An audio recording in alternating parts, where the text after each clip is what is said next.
Welcome to another episode of Mike's Money Picks. Today on the podcast, college basketball is back. We have waited 7 long months for this since the national championship game back in April, and now we have college basketball back on the docket. Opening night, Monday, November 4th, 2024. A lot of teams across the country are in action starting their seasons. DraftKings has an 11-game slate for us, which is not bad. I think that there's some other games that they could have picked, but these 11 games that they picked are pretty solid. But we are here to break down these 11 games for the DraftKings slate and tell you who needs to be in or out of your DFS lineups in order to make you some money on opening night. Now, I have spent pretty much the last 2 nights, ever since the college football games started yesterday, I've pretty much spent the last 2 nights researching all these college basketball teams, diving through box scores, these exhibition games that they've been playing, looking up all kinds of data sites, trying to figure out who the starters are, who the benches are, just doing all these research on all these 22 teams. So I'm hoping that we can bring you guys some good information that is going to help you win some money here on opening night. And if you have not already, make sure you subscribe to the channel. That way you can be with us for the rest of the college basketball season, in addition to all of our regularly scheduled college football content that is coming out as well. We also do NFL and golf, but those are taking a little bit of a backseat because currently for the next 2 months, we're doing double duty with college football and college basketball. They are my 2 favorite sports to watch. They're my 2 favorite sports to play DFS for. So that's what we're going to be focusing on. And really, I'm super excited to get this season started. Super excited for opening night. If this video helps you out in any way, please hit the like button. It helps me out a ton when you guys do that, and really just helps the video get noticed, helps grow the community, helps grow the channel. All right, let's go ahead and dive in. We got 11 games to get to. We don't have any time to waste. So before we get started, I will this. I do think the contest selection from DraftKings does leave a little bit to be desired here on this slate. I guess I am kind of spoiled from, how big the contests were and how good the contests were, down the stretch of March Madness last season. I guess they guess since, it's November and there's a ton of other sports going on, there's not going to be as much interest. People aren't going to fill these contests. And I know that there's a lot of people out there that are kind of going to wait and see with college basketball, wait and see how these teams' minutes shake out, wait and see how the usage shake out. But I do think that just means that there's an advantage to be had in doing the research and trying to predict what the minutes and usage are going to look like on your own, which is what I'm trying to do here for you guys. I will say last year on opening night was one of our best nights of the season. Believe it or not, we started off opening night like contending in GPPs. And we didn't take any down, but we were near the top in multiple ones of them. And it was because we were able to find the guys that were underpriced that, needed to be in your lineups. And last year, there were a lot of very obvious 3K misprices, like Riley Minix of Morehead State. I will never forget. He was a guy that I just smashed in all my lineups, and he was 3K. And he turns out he was their best player throughout the season. I don't think there's any of those tonight, but I do think that there are a lot of guys in good spots, in good situations, that could absolutely smash. And so I'm going to try to point all those guys out to you as we through it. But we're going to go through, break it down game by game. So the first game is going to be Wright State heading on over to Kentucky. KenPom has this game as being Kentucky 87-69, so a total of 156 points. For Wright State, a big reason why these totals are so high is because they played at the 22nd fastest tempo in the nation last season. So this is a team that does like to get up and down. To me, that bodes well for both teams scoring a lot of points in this game. Wright State did lose their 2 highest usage player from last year's roster. And the good news is when you look at their last year's usage, they played their starter super heavy minutes. So I think that this is a team that even though they're only projected 69 points, there's going to be a ton of possessions. There's going to be a ton of opportunity for fantasy points for those guys that are in the starting lineup that are going to be playing a lot of those minutes. So last year, they did beat, let me rephrase. The best 2 opponents that they played, Colorado State and Indiana, both put up 89 points or more. So that does bode well to play some guys on the Kentucky side of this game. For Brandon Noel, he is their big. He was their highest usage returning player. He was 3rd on the team and did 19% usage rate last season. He's a really solid rebounder. His rebounding combines for a 27% rebound rate. That's really good. I don't think this Kentucky team is going to play with a whole lot of size. I don't think they're going to be an elite rebounding team. So I think that Brandon Noel is in a pretty good spot at 6.9K here for this team. Michael Imuriagbe, I hope I pronounced that correctly, is a transfer from Houston Baptist. He had a 22% usage rate there last year. I think he's a little overpriced. I personally don't think that he's going to be this team's leader in usage. I don't think he's going to be this team's leading scorer. So I think 7,800 is a little bit much for him because last year Wright State had 2 super high usage guards in Trey Calvin and Tanner Holden. And now they're going to have to kind of get that production from some of these other guards, right? So the first one that's going to be taking over that production is Alex Hubregsi. Nailed it. He is going to be one of the guys who's going to take over. He was a starter last season, played a ton of minutes. He was pretty darn efficient, and down the stretch of the season in the conference tournament, he played really well.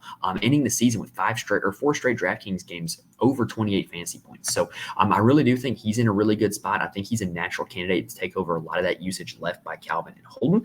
Keaton Norris redshirted last season, but did play minutes for this team 2 years ago. I think he's a candidate to see some increased usage. And then Andrew Willage, I hope I'm saying that one correctly as well, was a role player last season, but he's projected to start this season. He is only $3,400. So if you want to take a look at a guy who's $3,400 on a team that has a ton of usage that they have to replace, and a guy that's going to be in the starting lineup, I don't think that's a bad value play. Now, granted, he could go out there and do 30 minutes of cardio and get you 9 DraftKings points, but I do think that there's upside for more, considering that this team has to find the offense from somebody. On the other side for Kentucky, they have a new head coach, Mark Pope, and he totally retooled this roster. There is not a single rotation player from last season that returned here for this Kentucky roster. BYU last year, for Mark Pope's last team, took a lot of threes, dished out a lot of assists. There was a ton of fantasy points to go around. The problem was that he played such a deep rotation that it was really difficult to predict where the fantasy points were going to come from. I think that could be a similar situation here this year. So going from top to bottom for DraftKings salary, Amari Williams, $7,300. He is a transfer from Drexel. I don't know if he's going to play in this game, but he figures to be the starting center for this team. He had a 31% usage rate at Drexel. So this is a guy that you can definitely run your offense through. Definitely is a guy that can put up stats. Mark Pope teams love to shoot a lot of threes, though, and he ain't going to be shooting any of them. He only took 3 all last season.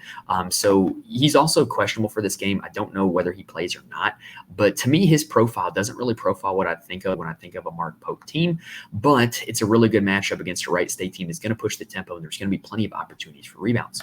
A guy that I do really like, though, is Wake Forest transfer Andrew Carr.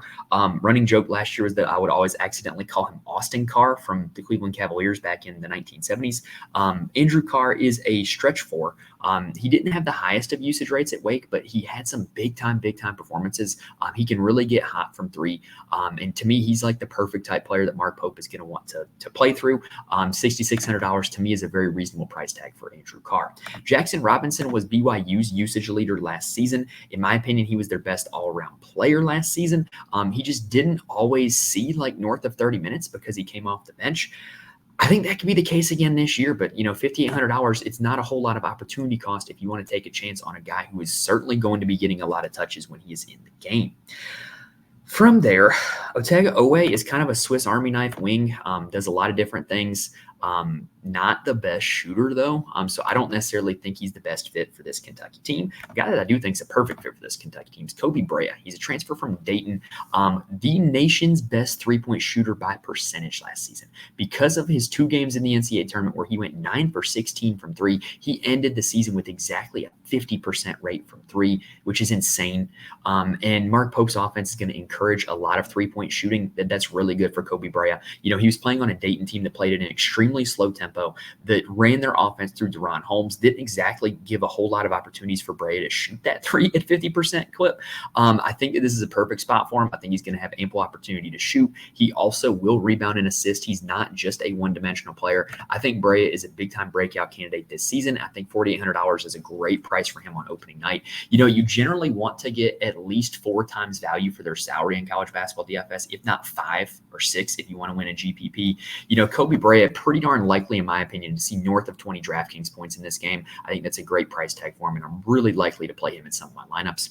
Brandon Garrison is a backup big for this team. He's transferred from Oklahoma State. I think he could be in a pretty good spot if Amari Williams doesn't go, but I'm not interested otherwise. I'm certainly interested in Kerr Kriisa. Not exactly sure on his status. He didn't play in their last exhibition, but there's been, all kinds of notes that have came out about him practicing. He's supposed to be this team's starting point guard. He was the starting point guard at West Virginia. He was the starting point guard at Arizona. Very enigmatic player. You never know what's going to happen when the ball's in his hands, but the ball's in his hands a lot, which means there's a lot of opportunity for DraftKings points. He's only $3,800, and if he does end up being this team's starting point guard at $3,800, that's just a really obvious play. I think he's more of a GPP type play than a cash type play, because you do never know how it's going to work out when Kerr Kriisa has the ball in his hands, but that's just a great price tag for a solid play, in my opinion. The other 2 guys I'll mention, Ansley Almoner is a transfer from Fairleigh Dickinson. He was great there, but he's moving up a level. I don't think he's going to start. It really puts him in a tough bind to put up a lot of DraftKings points if he's not going to play a lot of minutes. And then Colin Chandler is a highly touted freshman that Mark Pope brought with him from BYU, aka the Great White Hope. some people are calling him. $3,100. He's worth a look because he's going to get some minutes in this game. I think he's a pretty likely candidate to see probably 15-ish DraftKings points. Next up, we got Texas A&M taking on UCF.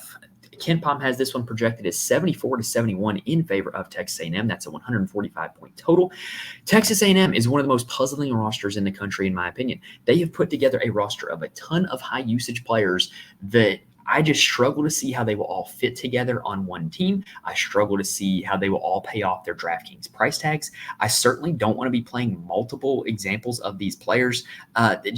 It's really a weird combination of players, and they're all ISO type players. So there's not really going to be a whole lot of assists to go around. They don't play at a fast tempo, so there's not going to be a ton of possessions. I think this is just kind of a mess. I think if you want to make a bet on one of these guys to go off, and just hope that you get it right, knock yourself out. But I don't think this is a team to stack. I don't think this is a game to stack.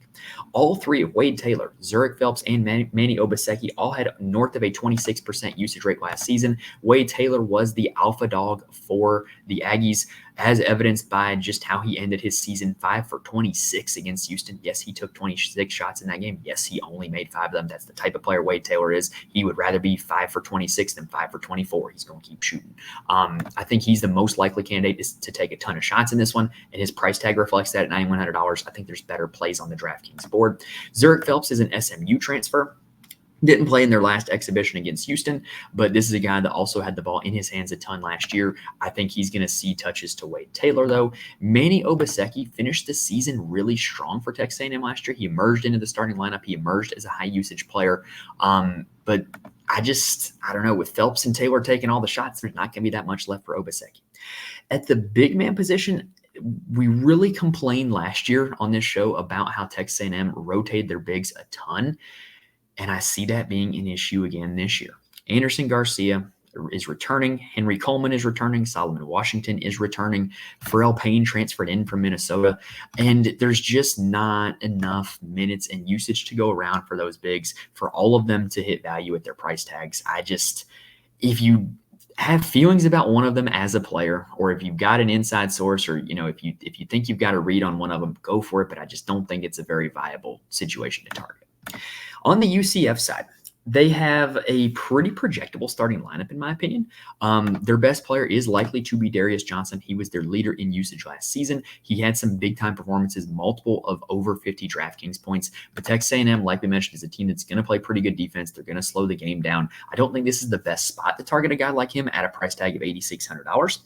Their other starters project to be Jordan Ivy Curry, who is a UTSA transfer. Put up a ton of stats there, 17, 5, and 3 last year. $4,200 on DraftKings. I don't think necessarily he's going to have the same role with UCF that he did at UTSA, but only $4,200. It doesn't cost a lot to find out. I anticipate he's going to be very popular because I think a lot of people will look at his name, his fantasy points per game from last season, and his price tag and just play him. I think that's what's going to happen with Ivy Curry quite a bit. Keyshawn Hall is a transfer in from George Mason. He was George Mason's best player last season. Salary is $7,500. He's going to do it all. He's going to score. He's going to rebound. He's not as much on the assists, but he will score it and rebound it for you. He wasn't super shot dependent to put up a lot of fantasy points last season, which I think is a good sign for this year. But $7,500 is a lot to pay in a spot like this. Benny Williams is kind of just a really weird player from Syracuse. He played there the last 2 years, I believe. Not a great shooter, not a great scorer. He'll get you some blocks and steals. He'll get you some rebounds, but it's just a really weird profile. I'm kind of good on paying $5,400 for him in this game. Like, it's just not going to happen for me. And then they've got Rokas Josias. I hope I'm Rokas Jokis. I don't know how you say his name, man. I'm going to wait till the game tomorrow night and listen to how the announcers say it, and that's what I'm going to say from now on. But Rokas Jokias.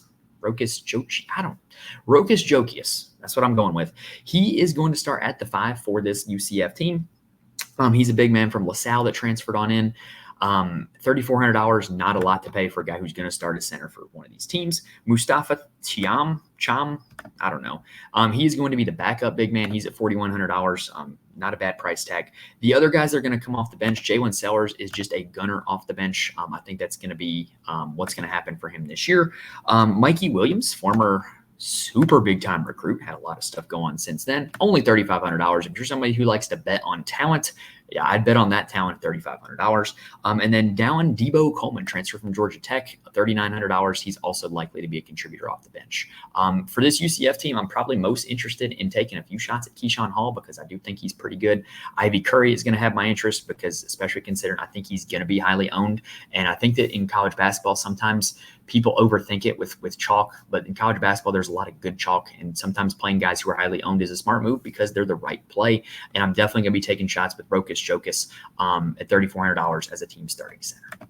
Next up, we have got the Maine Bears heading to Cameron Indoor to take on the Duke Blue Devils.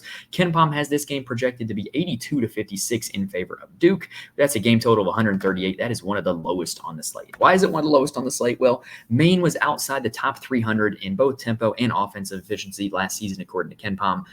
This is just not a team that's going to score a ton of points. Even when they played good teams last season and got into garbage time, they still didn't score a ton of points. I just don't think this is a great team to target.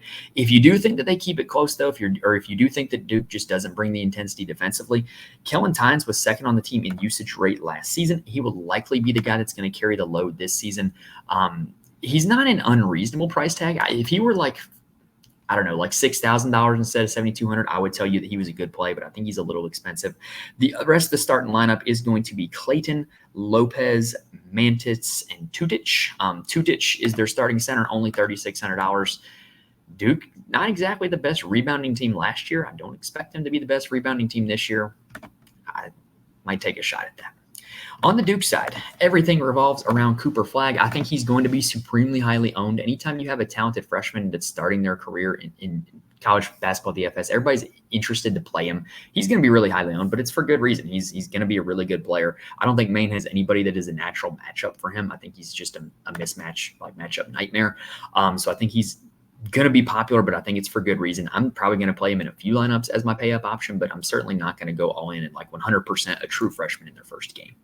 After that, Duke has a lot to replace last year. Like, they lost a lot from last year's roster. Between Kyle Filipowski, Jeremy Roach, Jared McCain, those three players, there's 71% usage rate total that they got to replace between those three guys. The natural source for it to come from is obviously a lot from Cooper Flagg, but he ain't going to take 71% of it. Tyrese Proctor was one of their guards last season. I anticipate he will see a bump in usage, but unfortunately DraftKings did as well, and they bumped his price up to $7,400. That's a lot to pay. After him, Caleb Foster was a talented freshman that came in that he may or may not start for this team, but I think he's likely a candidate to see increased usage from what he saw last year. Sion James is a Tulane transfer that was really good there last season. I think he's a likely candidate to see a ton of shots, a ton of usage. I think he's in a really good spot at $4,600. He's going to be a pretty popular play here on this slate. And then there's also the freshman Con Knupel. I hope I'm saying that correctly. He was great in the exhibition game, scored 17 points, 5 rebounds, 3 assists in their last exhibition game. $5,200 is not a lot to pay to find out for a true freshman. And even if he doesn't see the starting lineup, like, this is the type of game where Duke is probably going to get ahead early. Duke likes to blow out these teams in this type of game. So if they get ahead early, you're going to see increased minutes from the young guys. So that way, John Shire can figure out what he has. And I think Knupel is a pretty good candidate to see a lot of those. At the forward spot, Malik Brown's coming over from Syracuse. I struggled to see how he fits with this Duke team. I'm not the biggest fan. $6,500. I think he's a little overpriced personally. And then you've got, Kamen Milak. Hope I'm saying that correctly. Freshman coming in. He's likely to be the starting center for this Duke team. And, that's a lot of rebounds that this Duke team has to replace between Kyle Filipowski and Mark Mitchell. If Milak comes in and just rebounds, he's in a pretty good spot at $6,100. And really, when you think about rebounding, rebounds come from missed shots. Maine's going to miss a lot of them. Maine's not a good offensive team. So come on, Malak, $6,100. Pretty good play in my opinion. The other backup big that they'll likely play is Mason Gillis, Purdue transfer. $3,700 is pretty cheap for him in my opinion. And then they've also got a freshman, Isaiah Evans, $3,200. Not a lot of opportunity cost to see what he's got. I think he's pretty talented. He's a kid that, I coach high school basketball for the high school that I teach at. We saw him at a few jamborees over the summer last year. He's really good. Really good. He jumps off the page. $3,200, not a lot to find out for a guy like that. All right, that was 3 games down. We're going to take a quick little breather, and then we're going to continue on with the rest of the slate. Now, before we continue, I do want to mention there are places where you can get more information from me. First off, you can find me on Twitter at Mike's Money Picks. I'm more than happy to answer any lineup questions that you have if you reach out to me on Twitter. I also try to get the DFS rundown out for every college basketball slate. I'm not always the best at getting those out, but I kind of profile some of my favorite categorical plays on every single slate. And then I also give all the updates for the show. So if you're looking for more from me, Twitter's a place you can get it. I'm also in the Fantasy Corner Discord. Link is in the description on YouTube as well as on the audio feed. Fantasy Corner Discord is a community of a lot of like-minded, really smart, really good people who talk DFS for all different sports. I'm talking NFL, NBA, college football, and most importantly, college basketball. The college basketball chat in there is one of my favorite places in the world to talk hoops in general and also to talk DFS. We've got people in there that are pretty much in there all day talking lineups, talking plays, making suggestions. It's just a great place to be if you want to get better at college basketball DFS or talk college basketball DFS with people. And then also I do write a full article for my Patreon for every single college basketball DFS slate where I profile my core plays as well as why they're my core plays. I cannot promise that you can just subscribe to the Patreon, plug those in, and print money, like win thousands of dollars. It's not that easy. But what I can promise is that you can get advice from somebody who does a ton of research on this stuff, knows what they're talking about, understands the X's and O's of college basketball, understands the game theory of DFS, and help you get better at your process. So if that's something that interests you, head on over to the Patreon, patreon.com/Mike's Money Picks. And with this being a new season, if you're looking to try something new, maybe a new DFS site, new player prop site like Underdog or Prize Picks, new sports book like Bet365, ESPN Bet, anything like that, head on over to signupexpert.com/Mike's Picks. We are partnered with Sign Up Expert, and what they do is give you the best offers and promo codes for new users on any DFS player prop or sports book site. Check it out if you're looking to try something new. All right, let's go ahead and continue on now with game number 4. Howard, the Bison, taking on Kansas. KenPom has this one projected as Kansas winning 88-63, so a game total of 151 points. Howard, last year when they played big competition, was pretty competitive. They almost beat Georgia Tech. They took Cincinnati to overtime. They just generally represented themselves well, but Kansas is a different animal from those two teams I just named. Bryce Harris is their small ball 4, even though he's listed as a guard on DraftKings. He was probably their second best player last year, in my opinion, behind Seth Towns. You know that he's going to be a guy who's going to have the ball in his hands a lot. He's not super efficient. He's not a great shooter, but he's a guy that's going to have the ball in his hands a lot. And that's kind of the best I can say about him. If he was 6,900 instead of 7,900, I feel really confident about playing him, but I really struggle to see how he gets to a big-time fantasy total going up against the Kansas front line of Hunter Dickinson and KJ Adams. After Bryce Harris, Marcus Dockery played nearly every minute of basketball for this team down the stretch, ended his season with 3 straight 40-minute performances. He's going to be on the floor a lot, and if he's on the floor a lot, that's a lot of opportunity to earn fantasy points. He was one of their best players last season. I think he's in pretty good look in this one, considering that I don't expect Bryce Harris to have a lot of success. I think Dockery is a likely pivot candidate, in my opinion. Dom Campbell is their big man. I generally don't play big men going up against Hunter Dickinson. I don't, just because he likes to get big men in foul trouble. And you can't score DraftKings points when you're in foul trouble when you're on the bench. So I'm not all that interested there, but I'm just telling you what this Howard team is and what they do. Anwar Gill is a LaSalle transfer who was one of LaSalle's best players last year, which isn't saying a whole lot because LaSalle was garbage. But he's coming in at $6,600. I don't think he's a bad play. Like I said, I think Bryce Harris, because of what he does and how his play style is going to struggle. So I think that Howard, if they're going to score points, it's going to have to come from the likes of Anwar Gill and Marcus Dockery. Those are probably the two guys that I'm going to be targeting off of this Howard team. Next up, we've got Kansas, who has the aforementioned Hunter Dickinson, and he's listed as questionable, but I think he plays in this game. Hunter Dickinson doesn't miss a lot of games.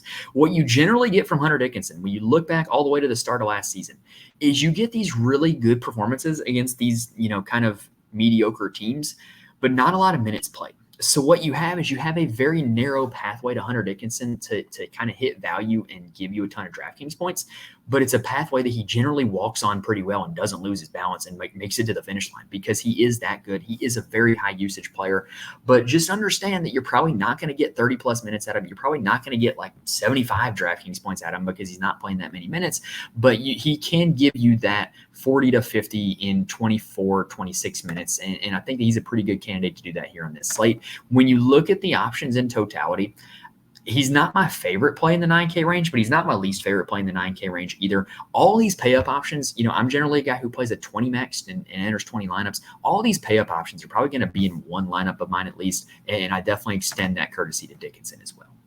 Now, I am not as high on AJ Storr or DeJuan Harris or Zeke Mayo, if I'm being honest. Kansas brought in some really high usage players in AJ Storr and Zeke Mayo, and I just struggle to see how they're all going to hit value in DraftKings if there's only one ball and there's only one person taking shots. Because AJ Storr, his pathway to hitting value in DraftKings last year when he was at Wisconsin was by taking a ton of shots and by hitting a ton of shots. And also he generally, when he had good DraftKings games, rebounded well, but that's not going to be his role. They have Hunter Dickinson and they have KJ Adams. So a guy who all he's going to do is score, and he isn't going to be scoring as much as he did last year. I just don't think this is a good DraftKings play. Zeke Mayo is coming over from South Dakota State, and he's really good. I like his game a lot, but it's hard to talk myself into him when I know that there's going to be AJ Storr taking all the shots and there's going to be Hunter Dickinson taking a lot of shots. So I'm going to kind of wait and see with these Kansas guards and see how everything shakes out. DeJuan Harris Jr. is not even in consideration for me. Yes, he puts up a ton of peripheral stats, but he's just not a primary scoring option. He never will be, especially now that they have AJ Storr and Zeke Mayo. I'm just not interested in a DraftKings format where he's $7,200. KJ Adams is the second fiddle big to Hunter Dickinson. Again, I see him very similar to DeJuan Harris. He's a role player. He's a glue guy. He does a lot of good things on the basketball court that don't equate to DraftKings points. But we're playing a game where you want DraftKings points, and $7,100 is too much to pay for him, in my opinion. Rylan Griffin is probably going to have a role pretty similar to what he had at Alabama, which is, hey, go over there, stand in a corner, and not just 3 down when you're past the ball. And then if you want to do anything else extra, like rebound or get out in transition and get assists, knock yourself out. But your role is to hit this corner 3, buddy. I think that's going to be what he's going to be for this Kansas team. And so I think he's appropriately priced. I think that in a game where Kansas is projected to score 88 points, I think it's a pretty good spot to target him. I think Griffin's an okay play. I also think David Coit is a pretty good play. He's coming over from Northern Illinois. He was a supremely high usage player for them there last year. 21, 3, and 3 were his averages. He's obviously not going to do that for Kansas, but like in a game where Kansas is going to cruise, he's going to come off the bench, probably play 20-plus minutes, and in those 20-plus minutes, he's going to be the one running the show. So I think $4,800, I don't think he's like my favorite cheap play on the slate, but he's a guy that's certainly going to make my lineups because I think that his role is going to be in this game to come in and play 20 minutes and be the guy that runs the show. And at $4,800, that's a reasonable price tag to pay for a guy with that profile. Next up, we have Jackson State taking on Houston. KenPom has this one projected to be Houston 84-52 with a total of 136. These two teams played last year, and it was 89-55 in favor of Houston. So Jackson State, that just makes them a really tough team to target, man. Like last year, we gave the advice over and over again, hey, don't target people going up against Houston. They turn basketball games into rock fights. They're really good defensively. They foul a lot, and it doesn't get called. And they foul a lot in general. So, like, it's just a really tough team to target guys against because you're not going to be scoring a lot of points, which means you're not going to be scoring a lot of DraftKings points. However, DraftKings did us a solid. Everybody on this Houston team is priced $4,700 or below. So you don't need a whole lot from these guys in order to hit value. So if you can find one that does, knowing that probably not a lot of people out there are going to be playing them, I think this is a pretty good strategy to go with if you can find that guy. I think that guy is going to be Deshaun Ruffin. He's a transfer from Ole Miss who did not play any basketball last season, but we know that, hey, he was talented enough to go to Ole Miss. Now he's at Jackson State. He's probably going to be their best player, and he's only $4,700. If he comes in and is their usage leader and is their best player, he doesn't have to do a whole lot to hit value, even though this is such a bad matchup. But because he's $4,700, he's going to make my player pool. After him, Ramel Mansell projects to be their starting center. But he had a season-ending injury last year. I don't know if he's back yet. There's not a whole lot of information about this Jackson State team on the internet, but just giving you guys the word that, this guy's supposed to be their guy. And if he is their guy, that's probably somebody you can play. Kevon Hunt is another guy that I'm probably going to get to. He was one of their best guards last season. He contributed a lot for them. Not like a super productive player, like not a lot of huge stat lines, but he played a lot of minutes. He had games where he scored a lot of DraftKings points. $4,400. I'm willing to take a shot on a guy that I know that's going to be out there on the floor. On the Houston side, they return pretty much everybody from last year. It's kind of crazy. They lost Jamal Shead, who was obviously their best player, but they added Milos Uzan, a transfer from Oklahoma, and they got back Terrence Arsenault from injury. Uzan is a guy from Oklahoma that he had his ups and downs. Like, he had some big games for them. He had some great games for them, but it just wasn't super consistent. Porter Moser played a lot of different guys with the rotation. You never really knew what was going to happen with Oklahoma. $5,800, I think he's reasonably priced. I think it's very natural to expect with Jamal Shed getting out of the lineup, Cryer and Sharp are going to see a bump in usage, and kind of now Uzan's kind of like in that third spot that Emmanuel Sharp was in last year. I think that's kind of what everybody's anticipating. Terrence Arsenault has been a bench player for this Houston team the last 2 years, but when he does play, he plays pretty well. He's a really good fantasy point per minute guy, if I'm being honest. So I'm kind of willing to roll the dice on him, because if he does see 25 plus minutes randomly, then he's going to be pretty good. He's always been a good fantasy points per minute guy. So I'm willing to take that chance on him. Now, like I was saying, Cryer and Sharp, I expect to take steps forward. If they do, they're underpriced, especially LJ Cryer. Down the stretch last season, he was really good for this team. $7,100 is not a lot to pay for, if he ends up being the Jamal Shed role. Jamal Shed would not have been $7,100 last year. So I think he's in a pretty good spot. Houston's two starting bigs are going to be Juwan Roberts and Javier Francis. I get those two names confused a lot, y'all. Juwan Roberts and Javier Francis. Roberts, I like a lot. He's more of a high usage player. In the NCAA tournament, he had games of 32 and 28 DraftKings points, which is pretty good. I expect him to dominate the glass on this Jackson State team. I think he's in a pretty good spot, especially if Francis is out. If Francis is out, then we saw last year when Francis was out, Roberts really picked up a lot of slack, looked really good when he did that. And so I think Roberts is in a really good spot. And Joseph Tugler is another guy who's going to play a ton of minutes if Francis is out. Last year at the start of the season, he didn't really have any huge games, but, kind of throughout the middle, he had some big games and got going. He was a really promising freshman last year, which means he's now a sophomore, and now it's time to see if all that promise is going to turn into anything. And $3,300 is not a lot of opportunity cost, that if Javier Francis is out, he's going to be this team's starting center. So check the status of Javier Francis, because I think that gives a huge boost to Roberts and Tugler if he is out.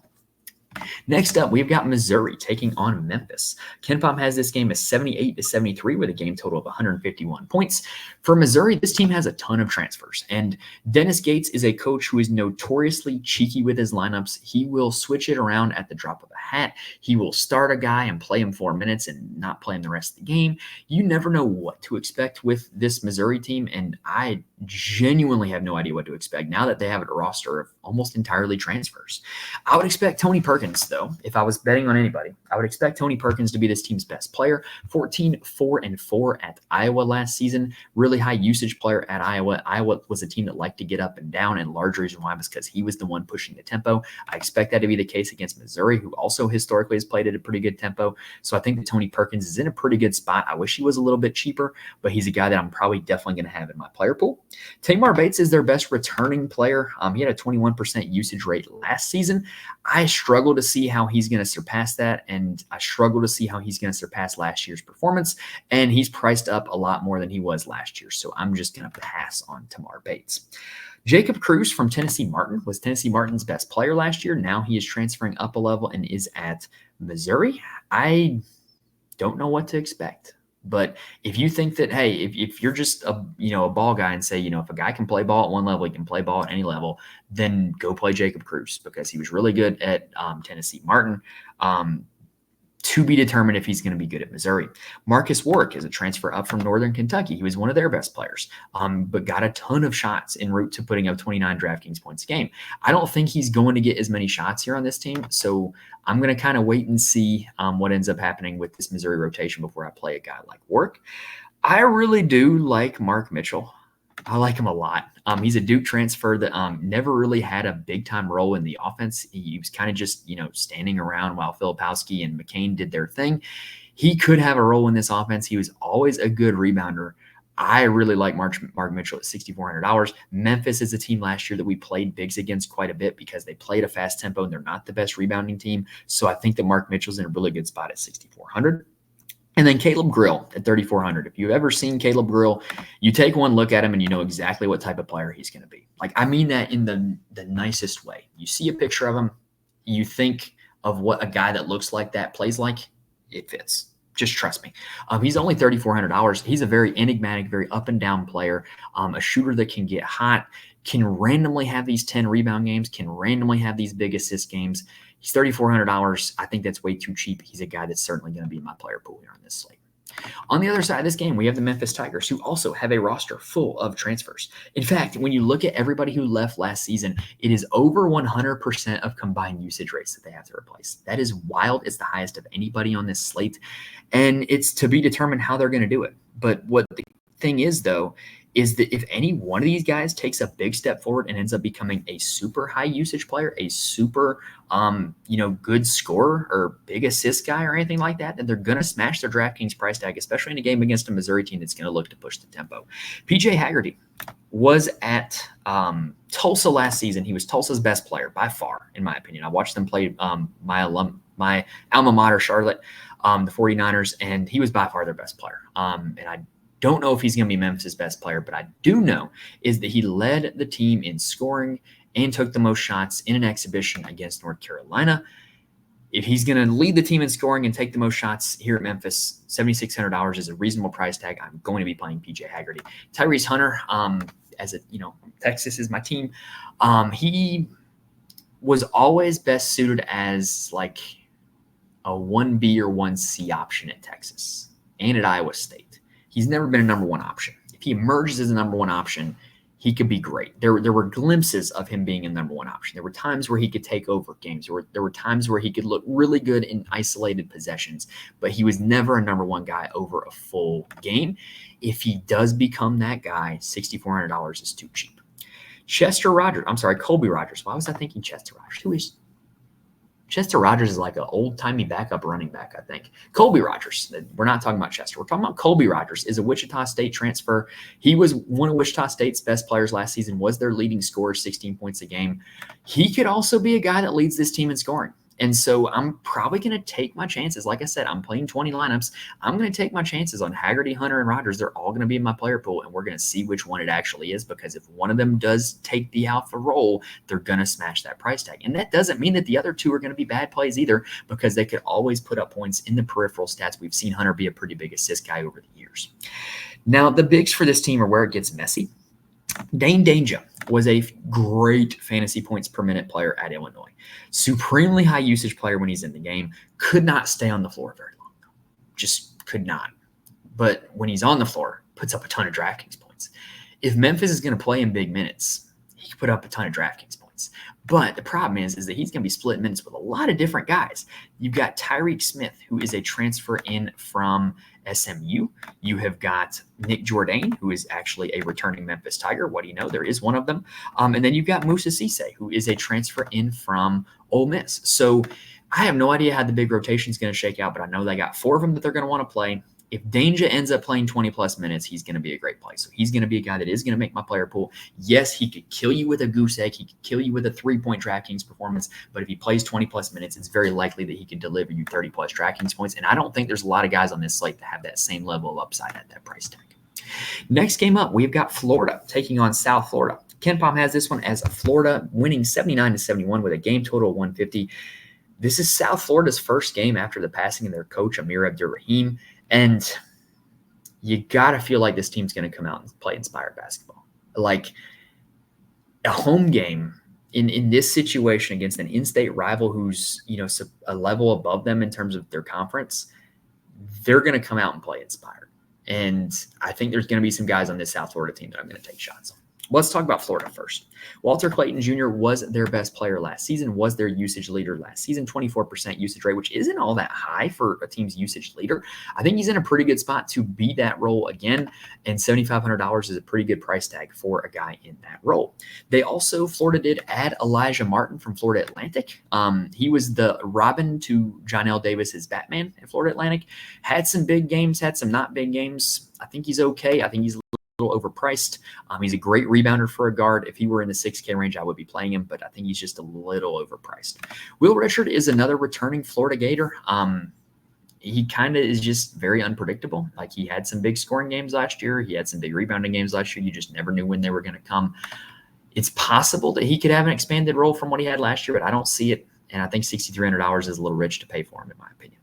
Alex Condon was a freshman for them last year, should step into the starting center role for Florida now that Tyrese Samuel and Micah Handlogton are not playing. And I think that this is a pretty good spot for Condon. When he saw a lot of minutes last year, he gave a lot of production. You look at the Colorado game, 29 DraftKings points in 29 minutes. Texas A&M game, 26 DraftKings points in 23 minutes. He should slide into this starting center role, and he should be productive. The only thing he's going to have to do, though, is he's going to have to compete with some of these other guys for minutes. Ruben Chinyelu is a Washington State transfer. Sam Alexis is a transfer from Chattanooga, who is very productive there. And then Thomas Huff is another backup big that Florida had last year, who was productive when he saw enough minutes. So I really do like Condon, but I'm probably going to play a few lineups with Alexis just in case Alexis does take like a big-time starting role at power forward or center. On the South Florida side, so they lost their 3 highest usage players from last season in Selton Miguel, Chris Youngblood, and Kayshawn Pryor. All of them are gone. The 2 leaders in usage rate that are returning are Kobe Knox and Jaden Reed. They didn't get any big-time names out of the transfer portal. So I do expect Knox and Reed to kind of be this team's 2 guys. I would be more inclined to play Knox.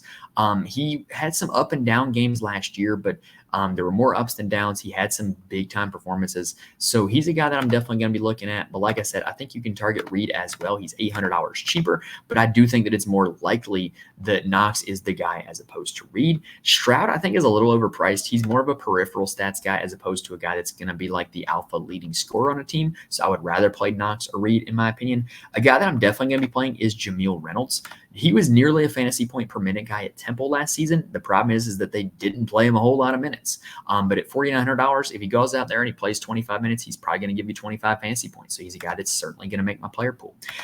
Corey Walker Jr. is another guy that is kind of in the same mold as Jameel Reynolds. Good fantasy point per minute player that just never really got a whole lot of minutes. Randomly last year against FAU, he got 21 minutes in a game and put up 30 fantasy points. So we know that's in him. He's another guy that's going to make my player pool, but probably not a big part of it. Really, on these opening night slates, I think you kind of have to pin down a few guys that you know with certainty are going to be out there and get you a lot of DraftKings points. And then you have to pin down a few guys with upside that are just going to kind of be in your pool and rotate throughout the rest of it. And Walker's going to be one of those guys. The other guy I will mention is Quincy Adam Moyoka. He is a transfer from Kennesaw State that played for Amir Abdur-Rahim there. He was a decent player for Kennesaw State last year, did average double-digit points. There's a chance that he could have a role on this team. He's only $4,000. That's not a bad price to pay, in my opinion. All right, we only got 4 games left, so we're going to take a quick breather, and then we're going to get the last 4 done. Now, a quick reminder, if this video has helped you out in any way, please hit the like button on YouTube. Please rate and review the audio. It helps me out a ton when you guys do that, and I cannot stress enough how much I appreciate it. And so just please do that if this video is helping you out. All right, next up, we've got UNC Asheville taking on Alabama. KenPom has this game as Alabama winning 94-69 for a total of 163 points. This is the highest team total of the night, belonging to Alabama at 94. This is the highest game total of the night at 163 points. And we saw last year a lot of these kind of, I don't want to use the word scrub, but a lot of these scrub teams that Alabama played at the start of the season were able to put up points on Alabama. They were just massively high scores because Alabama doesn't really care about defense. Alabama plays at a super fast tempo. So I kind of think that you can target some of these UNC Asheville guys here in this spot, especially considering that they have to replace Drew Pember, who was their best player last year, best player the last 2 years, for matter of fact. And he had a 32% usage rate. So all these guys should see more usage than they had last season, which should allow them to score more DraftKings points than they had last season. So Drew Pember was a big. Their 2 projected starting bigs are Aiden Rubio and Toyaz Solomon. Those are the 2 projected starting bigs.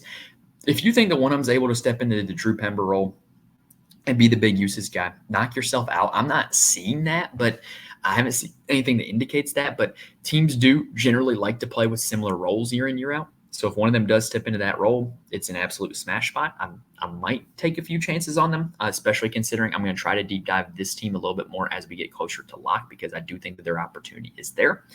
The other 3 starting guards are projected to be Justin Wright, Jamal Banks, and Fletcher Abbey.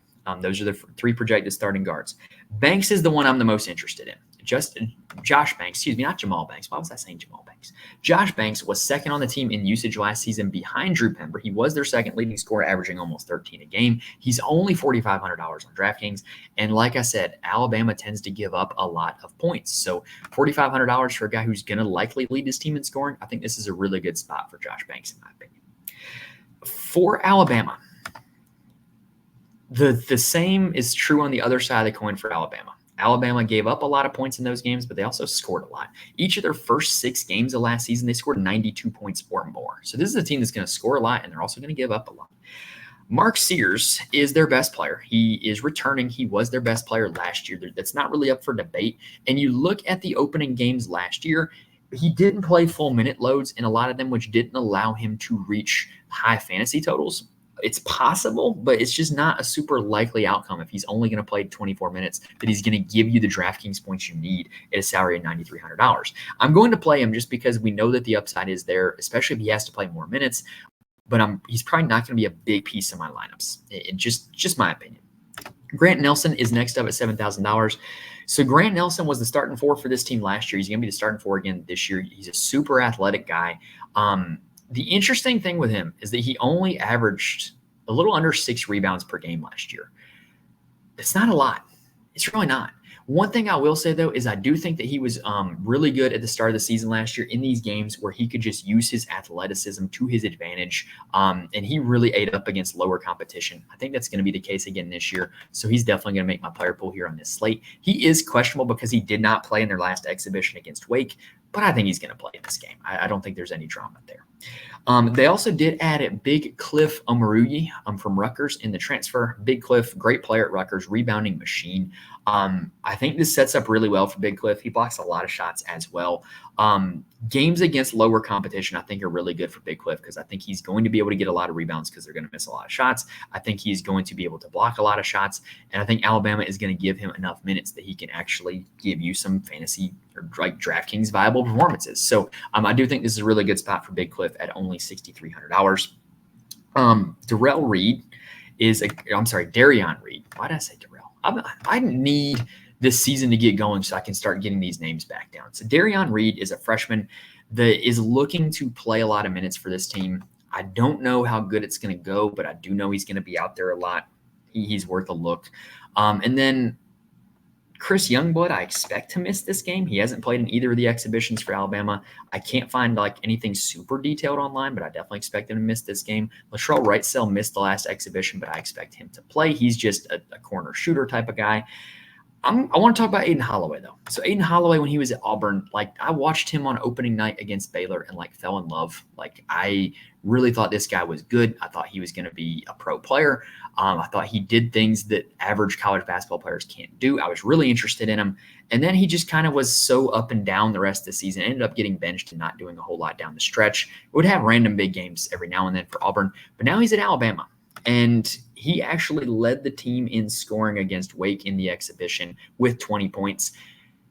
I'm intrigued. I'm not going to give up on Aiden Holloway now. He's going to be a guy who's going to make my player pool, especially considering if this game turns into a blowout, that's the type of guy that you play a lot down the stretch, in my opinion. So I'm definitely interested in him at 4,100. Houston Mallett is a transfer in from Pepperdine that was a pretty good player at Pepperdine. I don't know what his role on this Alabama team is going to be, but I'm willing to take a shot at it at 3,600, especially considering that the backups, if he is one, are likely to play a lot of minutes here in this game.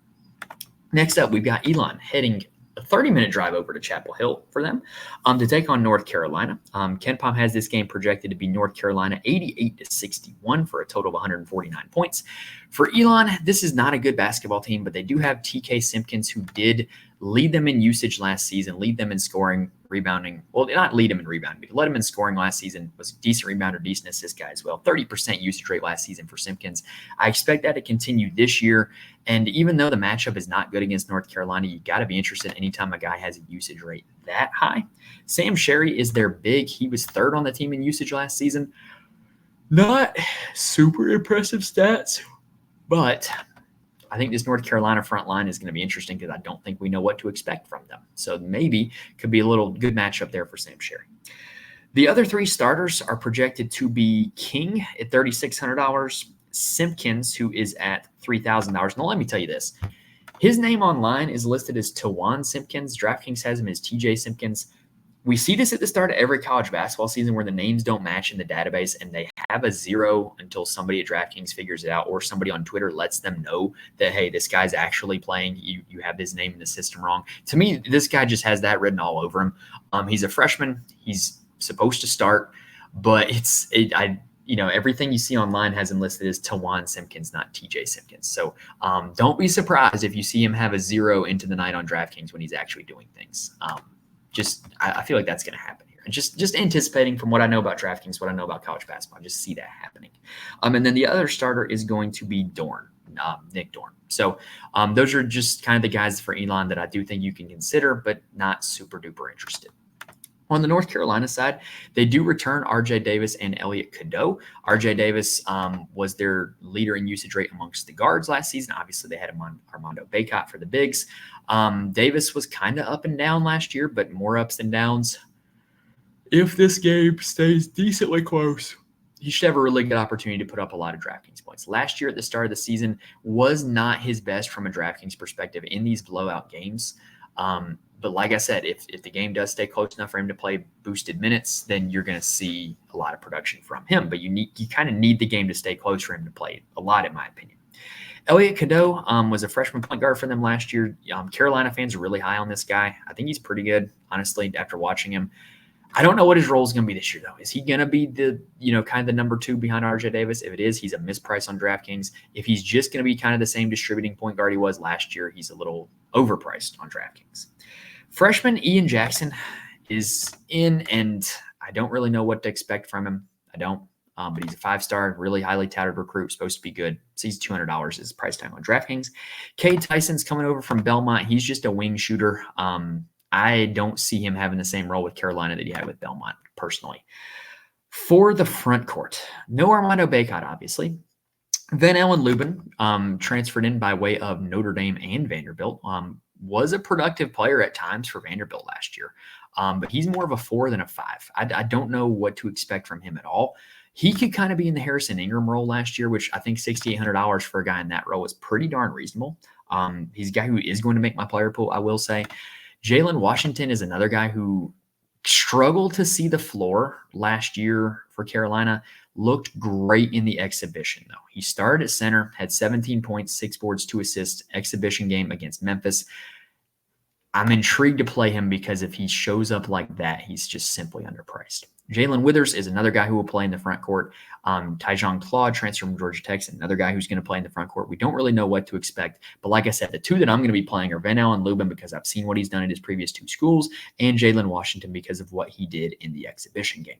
Seth Trimble's also worth a mention. RJ Davis did not play in that exhibition game against Memphis, but Seth Trimble dropped 33 in that game. It's quite likely that if this game's a blowout and RJ Davis only plays 20 minutes, Seth Trimble plays the other 20 minutes and puts up a lot of DraftKings points. So he's a guy who is going to make my player pool. You look at the start of the season last year in some of these games, he did play decent minute totals, didn't turn into a whole lot of DraftKings points, but hey, if he's dropping 33 in an exhibition against Memphis, he's clearly improved from last season, and I'm willing to take a shot at him at $3,800.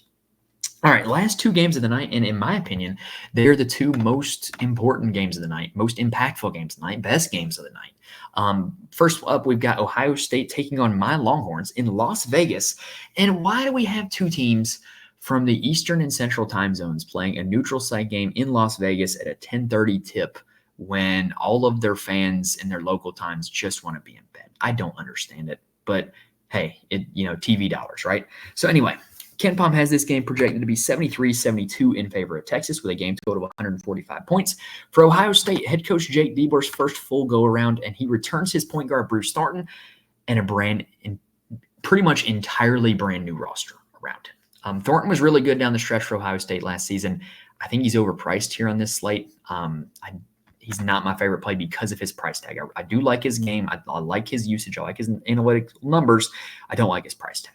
Michi Johnson Jr. was a supremely high usage player at South Carolina last year, but the problem is with South Carolina is that they played at a supremely low tempo.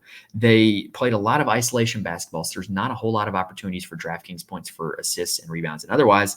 So I think it's a much better environment for Michi Johnson to score DraftKings points, and if he's able to come in and be the same player he was at South Carolina, Ohio State, he's probably going to score more DraftKings points. Sorry, y'all, I'm getting tired. It's almost 11 o'clock here my time. Next up, we have Sean Stewart, who's a Duke transfer. I'm intrigued by Sean Stewart because one game last year, Kyle Filipowski missed against NC State. Stewart came in, got the start, played 26 minutes, put up 30 DraftKings points. If that's the type of player he is when he gets that many minutes, and he's going to be pretty good. So I am interested in him. I'm also interested in Aaron Bradshaw. He's a transfer in from Kentucky. He's a total wild card. I have no idea what to expect, but he's probably going to be the starting center for this team. No idea what to expect, but worth a look in my opinion. On the Texas side, so here's the deal with Texas. Rodney Terry, a lot of Texas fans are quite critical of him. I am not, because he pretty much, if you look at the last 2 seasons, has done a really good job of building a roster and then figuring out a competent way to use them as the season goes on and have them playing their best ball in March each of the last 2 seasons. His in-game adjustments sometimes leave a little bit to be desired, but in terms of building a roster and then figuring them out, he's done a pretty good job. This roster, though, is different. It's a different type of roster. I don't think it's as good of a roster as last year's, in my opinion. But anyway, I have zero clue how their rotation is going to work out, because they have a lot of really good players, but I don't think they have any truly great players unless one of them makes the jump. So you and me both are going to see how this works out with all these good guys, right? So let's talk about all these good guys. So Arthur Kaluma is a transfer by way of Creighton and then Kansas State. He was a high usage, high volume, inefficient player at Kansas State. He tried to be like this alpha dominant offensive player. That's just not his game, in my opinion. And it kind of showed. He just was not efficient, never really looked super comfortable. I think he's a little overpriced because I think he's not going to be this supremely high usage player at Texas. I think he's going to be a really solid defensive player, really solid rebounder. Offensively, I don't think he's going to be in this role where he's going to be getting 15 shots a game, though. Tremont Mark is a very much an isolation player coming over from Arkansas, originally by way of Houston. I don't know what to expect from him. He was a very enigmatic player at Arkansas, but he had a huge upside, had some big-time games. So maybe he could give you a big one here. I don't know. Again, I don't know what to expect with this Texas team. Jordan Pope was pretty much the only competent player on Oregon State last season. He was their point guard. He was really good. But again, another guy who had a really high usage rate, took a ton of shots, and was not super duper efficient. But it was a product of the environment he was in. I think he's very likely to come to this Texas team, be the starting point guard again, not have the same volume of shot attempts, but be a more efficient player. But he's priced up like he's going to be getting all the shot attempts at $7,400. Trey Johnson is a super talented freshman, 5-star coming in. A lot of hype around this kid. He's supposed to be really good. But again, I don't know how many minutes he's going to play. I don't know what his role in the offense is going to be. Julian Larry and Jason Kent are transfers in from Indiana State. They're kind of glue guys that are probably going to come off the bench, probably going to do a lot of the little things that help you win, but not little things that help you score a lot of DraftKings points. Kendall Weaver is another one of those same type of guys who is coming back to Texas and had kind of that similar role last year. Had 2 great games in the NCAA tournament, in my opinion. So if he does show some improvement, he could absolutely smash at his price tag of $4,200, but I think that's a big if. The guy that I'm the most interested in is Caden Shedrick, this Virginia transfer that was a backup to Dylan Dessou for most of last season. But when Dylan Dessou was out at the start of last year, Shedrick was great. He had games of 30, 44, 29, 33, and another 33 before Dylan Dessou came back from injury. And if he's going to be playing the starting center role for this team, this is a team that loves to run a lot of high ball screens and use their centers as the role guy.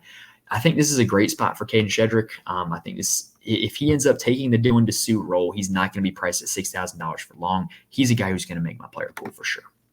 Last game of the night, we have Baylor taking on Gonzaga, and this is the game of the night, in my opinion. Great basketball game. This should not be played at 11:30. This should be played in prime time. This should have the eyes of the nation on it. This is a big-time non-conference matchup. But they scheduled it at 11:30, I guess, because Monday Night Football. Anyway, KenPom has this game as Gonzaga winning 79-76 with a game total of 155 points. This is the highest total between a competitive game on the slate. So this is one that's going to go up and down. Both these teams are going to put up a lot of points, and there's a lot of guys we got to talk about. Baylor lost their top 4 players in usage last season. Ray J. Dennis, Jacoby Walter, Ives Messi, Jalen Bridges, all gone. So there's a lot of usage to be had. And, they lost 4 players. They brought in 3 guys that are supposed to be pretty high usage. Norchad Omier is transferring in from Miami. He is a double-double machine. Baylor generally doesn't run a lot of offense through their center. They generally run a lot of it through their guards, but nobody's ever ran a lot of their offense through Omier anyway. He's generally a guy who just sits underneath the rim, bullies you into getting the rebound, and then puts it back in. So I think that $8,000 is actually a pretty reasonable price tag for him. He doesn't need to have this super high shot rate to end up giving you pretty good fantasy totals. VJ Edgecombe is a super talented talented freshman. Baylor seems to get one every single year. He's $8,000. I don't know what to expect from him, but I do know he's supposed to be pretty talented. And then Jeremy Roach is coming in from Duke. Duke last year had so many guards that just Roach never was able to have like this big time usage rate. Now that he's on Baylor, I think there's the opportunity that he could do that. And I think there's the opportunity that he could absolutely smash at this price tag at $6,800. Jeremy Roach is going to make my player pool. Jaden Nunn was Baylor's 5th best player last year. I expect him to be in a similar role again this year, and I would honestly say that he's appropriately priced at $5,500. I think you can play him. He's not a guy that I'm super likely to play. Langston Love was a bench player for Baylor last year that did shine in certain moments. If he does increase his role, $4,900 is a misprice. And then Jalen Celestine is a transfer from Cal. I'd expect him to be behind all these first 5 guys that I mentioned. On the Gonzaga side, they are returning Ryan Nembhard, Graham Ike, and Nolan Hickman. So Nembhard was their best player last season, highest usage rate, dishes out a lot of assists, scores a lot of points as well. Good player, appropriately priced. No issues if you want to play him. Michael Ajayi is a transfer in from Pepperdine. He was Pepperdine's best player last year. He's good. He's really good. But I don't think he's going to have the same usage rate that he had at Pepperdine. And so for that reason, I think he's a little bit overpriced. I feel the same way about Khalif Battle, who's coming in from Arkansas. He's a good player. He can score it. He get you some rebounds and assists as well. But I think he's priced for his Arkansas days, not for what his role in this Gonzaga team is going to be. I still think this Gonzaga team is going to run through Nembhard. Let's go ahead and talk about Graham Ike. Graham Ike was a supremely high usage player when he was in the game last year. He very rarely played more than 30 minutes in a game, but when he did, he absolutely smashed. Gonzaga is going to need somebody to go down there and bang around with Norchad Omier, because that's what Norchad Omier likes to do. If Ike can do it for 30-plus minutes, Ike is going to be a great play. Ben Gregg is his backup, and then also Braden Huff is another backup center. They play all 3 of them. They'll play 2 of them together at times. I think Gregg is supremely overpriced. I'm not playing him. But if Ike does end up playing 30-plus minutes, I think he's a great play. I just don't know if there's any way you can guarantee that. All right, so we went a little bit longer than I expected. It ended up being a long show, over an hour. Wow. We got to figure out how to cut that down for next show. I guess since the first game and I don't have a whole lot of, bankable info to talk about, maybe I just went a little longer. Anyway, hopefully we broke down everything you guys need to know about this DraftKings slate. Hopefully we gave you guys a lot of good information to help you guys build some lineups. Now, I can't guarantee that I'm going to be here for every single slate the rest of the week because I'm also going to be covering college football. But what I can promise is that when you're subscribed, you'll know when we're dropping episodes. And I can also promise that if you're subscribed to the Patreon, you will get the core plays for every single slate each day of the week. So if you're curious as to what I think about the slates that I do not cover, make sure you subscribe to the Patreon for the core plays, or head on over to the Fantasy Corner Discord, and I'll certainly be chopping it up, talking college basketball in there, even if I don't have a show for the slates. So I wanted you guys to keep that in mind as we go through the rest of the week, that if you check and like, hey, where's Mike's show for Tuesday? There might not be one, but I am going to get out what I can get out, especially considering that I'm doing college basketball and college football at the same time. But anyway, that's going to do it for this episode, y'all. Hopefully we gave you guys plenty of good information to help you build some DraftKings lineups for the open night of college basketball. In case you cannot tell, I am super excited about this. I'm so excited college basketball is back. I love college basketball. I love college football as well. They're like my 2 favorite sports to watch, and certainly my 2 favorites to play DraftKings for. So I'm definitely looking forward to this. Wish you guys the best of luck here on this opening Monday night slate. Thank you guys for watching the list to this point. And I will see you guys the next time I'm back. And also for the road, hook 'em. See you guys next time.